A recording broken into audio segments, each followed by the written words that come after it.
హైదరాబాద్ బోయినపల్లిలో పరువు హత్య సంచలనం సృష్టించింది. ప్రేమ వివాహం చేసుకున్న యువకుడు దారుణ హత్యకు గురయ్యాడు. సమీర్ అనే యువకుడిని 5గురు హత్య చేశారు. కత్తులతో పొడిచి కిరాతకంగా చంపేశారు. కేసు నమోదు చేసిన పోలీసులు దర్యాప్తు చేస్తున్నారు.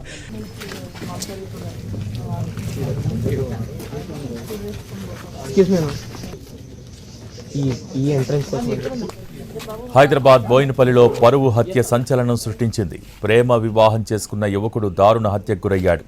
సమీర్ అనే యువకుడిని 5గురు హత్య చేశారు. కత్తులతో పొడిచి కిరాతకంగా చంపేశారు. కేసు నమోదు చేసిన పోలీసులు దర్యాప్తు చేస్తున్నారు.